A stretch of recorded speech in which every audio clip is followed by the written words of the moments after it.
Hello, I'm Dr. Robert Douglas. I'm your professor and guide for this distance learning course called An Introduction to Islam. At the very outset, I want to take a few moments and tell you about myself. We're going to be spending a number of hours together, and so it's important for you to know just a little bit of who I am and where I'm coming from. Beyond that, my background and involvements have given shape to the nature of this course and a lot of the contents. So let me spend these first few minutes just telling you about my life journey in Christian service. Currently, I'm the director of the Chicago Center for Urban Mission in Chicago, Illinois. This is a branch campus of Lincoln Christian Seminary. At this site, which is in a neighborhood that has more than 60 different language groups within a mile of our center, we carry on two Master of Arts programs. One is in urban mission and the other is in ministry to Muslims. At one time in my life, my wife and I spent a dozen years as missionaries to Muslims, living first in Libya, then in Egypt, and finally in Lebanon. Following those years overseas, I have spent a great deal of time with an organization called the Zwemer Institute. The Zwemer Institute was created as an interdenominational evangelical group whose purpose for existence was the training of people who would go to the Muslim world as missionaries. So you can see that Islam has been a very, very significant part of my life for a long, long while. That's the reason I'm interested in doing this particular course, An Introduction to Islam. In some ways, this course is more than just an introduction to Islam. It's also an introduction to ministry to Muslims. Because after all, my concern, and I hope yours, is not just in Islam as a theoretical topic, but in the people who are a part of that great religious system, and yet who, because they are a part of it, really don't know a great deal about Jesus as Lord and Savior, as set forth in Scripture. So my heart continues to go out to them, and my desire is to see them brought close to Christ. And I just feel obligated in a course like this to put together some things that, before it's all over, will offer a challenge to you to think in the same sort of vein. Along the way, I'm going to want you to take some time and post to me about a 50 or 100-word description of who you are. There is a link that you can use, a chat room, a bulletin board, I should say, a bulletin board where we will have the opportunity to interact. And I need very quickly now, in the next few days, to have that information back from each student involved in this course. It helps me to know how to carry the course forward. Well, let me offer a few words to you about the course. I have in my lap the syllabus. It's a rather extensive piece. It's on the link. You can download it and print it out to have a copy for yourself when you wish. Probably many of you have already done that. If not, I would encourage you to do it in the very near future, because it contains a lot of details concerning this course and assignments and how to deal with them that I simply can't present to you during these lecture periods that we're going to share together. The course, as already indicated, is an introduction to Islam. And as such, it comes in three major sections. The first section basically focuses on what we could call the basics of Islam, sort of the building blocks that go into an understanding of what makes a Muslim and what they think and believe and why they do what they do. It's important for you to know these things.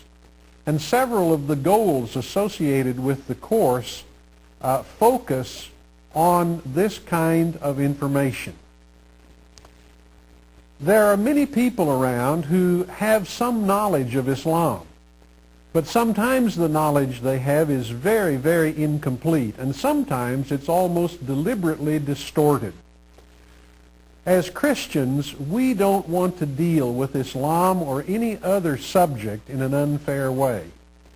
And yet I'm sorry to say that sometimes Christians create what could simply be called straw men, ideas that they set forth as being basic to Islam, and then they respond to them and, as it were, knock them over and sort of demonstrate the superiority of Christianity. Well, you and I as Christians certainly believe that the way of Jesus is the one and only way to heaven. But we have to be fair to those who are a part of other great living religions of the world like Islam. So a portion of this course is designed to help you get the information you need in order to deal honestly and accurately with Islam.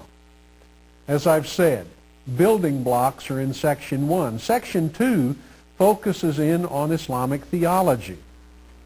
It touches topics such as the Muslim's view of God and of Jesus, the problems in the world, and the solution to those problems. Here again, we want to be fair and honest.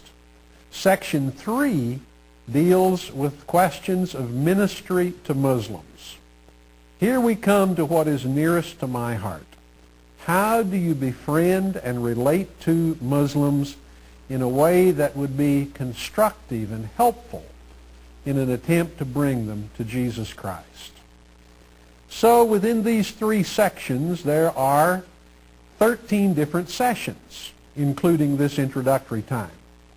Each of the subsequent sections will involve a lecture period of approximately 50 minutes, and interspersed in and through those lecture periods will be a variety of assignments. Another set of goals that you'll find in the syllabus have to do with what could be called the affective. That's simply a fancy word for the emotional dimension of our lives.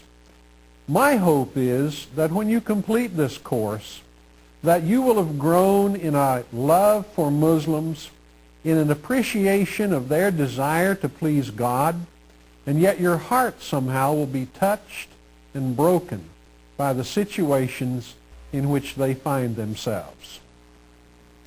When it comes to the assignments that go with this course, they take a variety of different forms. Being a distance learning course, there's going to be a great deal of interactive activity. As you look at the syllabus, you will discover a number of different links that you are to connect to at the appropriate time, that you might explore on your own some sources related to our topic. Some of those links will bring you to supplementary material that I'm going to provide. Other links will take you out into the wider world of electronic technology and connect you up with sites that Muslims have created where they are attempting to tell their story. Still others will link you with Christian groups that are in the business of interacting with and responding to Muslims with regard to the nature of the gospel of Jesus Christ. So we want you to be exposed to a great variety of different sources of information. In the case of each of these links, there will be a specific assignment, and there will be a request that you post that assignment back to the bulletin board. Now, my assumption is that most of you will be doing this course within the parameters of a traditional semester. And so that means that when an assignment turns up, you are expected to respond to it and to post your answer back to the bulletin board within 2 weeks Don't wait until the last few days and expect to get all of these things done. There are simply too many tasks that you're going to have to deal with. Part of the assignment of this course involves an interview. And again, the syllabus gives you specific instructions about how to go about that. It's to be a meeting between you and a real live Muslim. The question is, where will you find that person? The task that you have, and there is help in the syllabus, is to go out and find that Muslim and then to begin to build a relationship that will allow you to conduct a meaningful interview. After all, the gospel is about people, and this course is about people called Muslims. So my desire is that you would have the opportunity to meet, to befriend, to enjoy interacting with a Muslim. The results of your interview are to be reported back to me. This interview counts for something like 35% of your total grade. Again, my admonition to you is get started now. Find that person and begin to make the arrangements that would allow you to do the interview. You cannot wait until the end and hope to complete this particular kind of an assignment. When it comes to grade, the grade out of this course is the result of the compiling of a multitude of points. A number of those points come from the interview. Others come from the reading of the textbook that is assigned, which you will find indicated in the syllabus. But something like 65% of the total points come as the result of doing a multitude of small projects. Again, you need to keep up. You can't leave all of these things down to the very end. So, you have something of a sense of where we're going and what we're going to be about. In one way, we're exploring new territory. That's certainly true with me in terms of working with the kind of combination of technology that has gone into the preparation of this course. I'm learning a lot. I hope that you will be learning along the way in terms of various resources and avenues that can enrich your life. We're on a journey together. We hope there are no glitches, but to the glory of God, let's determine that we're going to enjoy it and to move forward. Having said all of that, I now want to shift in a different direction and speak with you a little bit about some preliminary ABCs of Islam. I guess the place to begin is simply with the terms that we use. We're talking about Islam. Islam is the name of this great religion that we're going to be looking at. The word Islam basically means submission. If you ask a Muslim what it meant, he would say, well, submission or surrender or maybe obedience, but would always add submission to God. Because for the Muslim, the only one worthy of being submitted to is the Almighty. The person who believes in and carries out the practices of Islam is referred to as a Muslim. Muslim is usually spelled M-U-S-L-I-M. Sometimes you'll find it spelled differently, M-O-S-L-E-M. In either case, it's an attempt to get at the same designation. The problem between the two spellings is simply an attempt to know what English letters to use to try to communicate what is essentially an Arabic word. Well, Muslim, the name of the person, means one who is submitted. That is, one who has, in fact, surrendered his or her life to God. And so the two terms are closely related. Now, as we look at them, we don't see any immediate connection. When you look at Christian and Christianity, you see the obvious connection. Those two words use the same letters, and then to Christian you add a few additional letters to turn it into Christianity. When you look at Islam and Muslim, you don't really see that kind of connection, but there is one. It goes back to the nature of Arabic. Arabic is the language that is so important to Islam and that often influences its terminology. And so if you look at the word Islam, you see the letters S-L-M. And when you look at the word Muslim, again, you see the letters S-L-M. They are related. One is the religion, the other is the person. One other word in this regard. Occasionally, people will speak of or even write about Mohammedans and Mohammedanism. Sometimes that language is found in very scholarly material. Muslims object to it very, very strenuously.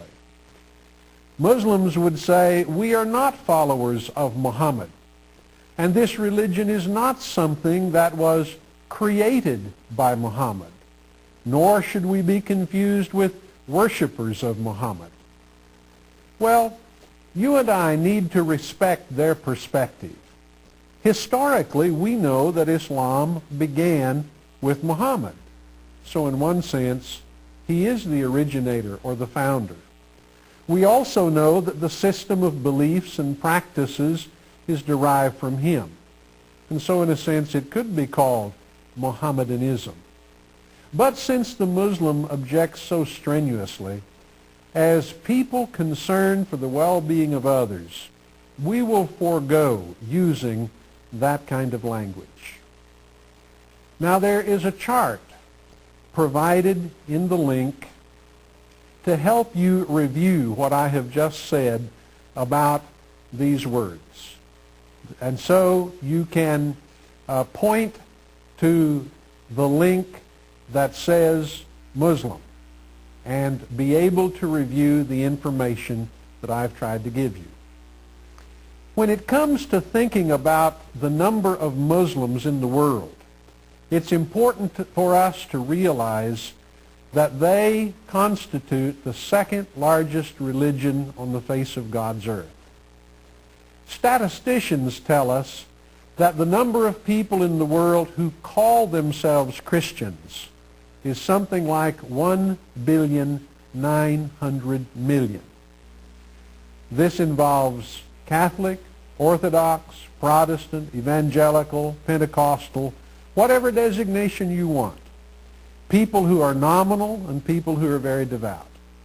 When it comes to Islam, the number of Muslims in the world is 1.2 billion people. A simple way to remember that is to simply look at your hand. You have 5 fingers. Imagine that those fingers are all the people on the face of the earth. In that case, then, one of those fingers represents the Muslim world. Put another way, 1 out of every 5 people on the face of God's earth is a Muslim. When it comes to thinking of where Muslims are in the world, the answer is, in one sense, is wherever people are. Islam is no longer confined to a particular geographical area, even though there are greater concentrations of Muslims in some parts of the world than in others. I want to give you a top 10 list. This top 10 list is of the 10 countries that have the largest numbers of Muslims within their population. Now, we're not talking about the highest percentage of Muslims. There are some countries where the population is 100% Muslim. An example would be the Maldive Islands, a very small nation off the southern coast of India. 100% Muslim. And yet the total population of the Maldive Islands is only about 500,000. So we're not talking percentage. We're talking sheer numbers of people. All right, here we go. Number one is Indonesia. Indonesia is the largest Muslim country in the world with probably 180 million Muslims in its population. Number two is India. Now, if you know much about the world and world religions, that might surprise you because India is overwhelmingly a Hindu country. And yet within the borders of India are 150 million Muslims. More Muslims than in any other country on the face of the earth except Indonesia. Number three is Pakistan with 120 million. Number four is Bangladesh, where the Muslim population is about 110 million. Number five is Turkey. The numbers drop to about 65 million, followed by Iran, which also has about 65 million Muslim people within its population. Next comes Egypt. Now, Egypt is the first Arabic-speaking country we've come to in this list. The number of Muslims in Egypt is something like 50 million. Then Nigeria, about 40 million, China, 35 million, and Algeria, 25 million. So, in effect, you have the top 10 nations in the world in terms of Muslim population. As you look at that list, and incidentally, you can go to your link and find top 10 nations and have the nations I've enumerated listed for you once again in case you missed one. But as you look at those top 10 nations, the interesting thing is that among the first four, Indonesia, India, Pakistan, and Bangladesh, you have more than half of all the Muslims in the world. This means that the population center of Islam is somewhere east of Karachi. As Americans, we typically equate Muslim and Arab. Again, using your hand as an illustration, 5 fingers. If those 5 fingers represent all the Muslims in the world, then only 1 finger represents those Muslims who speak Arabic. In other words, 80% of the Muslims in the world are not Arabs. You see how our stereotypes can often twist our perspective. You see how we've been influenced by our media that just constantly portrays Islam as though it consisted of Arabs and as though its heart and center, geographically and population-wise, was the Middle East, which is simply not the case. We also have to recognize that within the Muslim world there are incredible numbers of people groups. From the point of view of nations, there are more than 40 nations that identify themselves as Islamic nations. But when we come to people groups, that is a gathering of people who share a common language, a common history, something of a common culture, to the point that they think of themselves as a group defined over and against and separate and apart from other groups. When you think of people groups as it relates to Islam, the Muslim world is made up of more than 930 different people groups. It's important for us to understand that. Part of what that means is that it is simply not right to assume that a Muslim is a Muslim, is a Muslim, is a Muslim, is a Muslim. There is great diversity within the Islamic world. And a little later in the course, we'll look at some expressions of that diversity in greater detail. But each different Muslim people group, at least theoretically, requires that we think in terms of a different outreach or mission strategy if we are going to touch them in any sort of an effective way. So here you begin to see something of some of the essentials of understanding the ABCs of the Muslim world. The nations, the peoples, and even other kinds of differences that we will explore with one another as we work through this course. Well, we're about down to the end of this little introductory piece. Remember, there's already an assignment that I've given you, and that is that you post back to the bulletin board a 50 to 100 word summary of who you are so I can know something about you.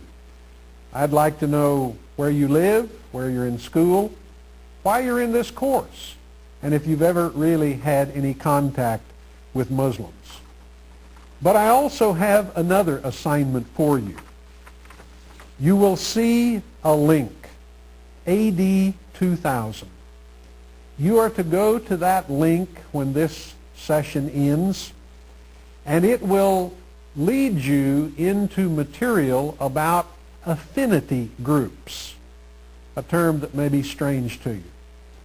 Your task is to determine what an affinity group is. And then as you explore one of several affinity groups, one of your choice, I want you to go 2 levels down in the material that you will find at this link to a particular people that is an ethnic group, that is a part of this affinity group that you have chosen. And so I want you to look at a specific people within the affinity group of your choice. And I want you to post back to me at the bulletin board the affinity group you've looked at, the people that you have looked at, and any surprises that might have jumped up as you examined some of that particular material.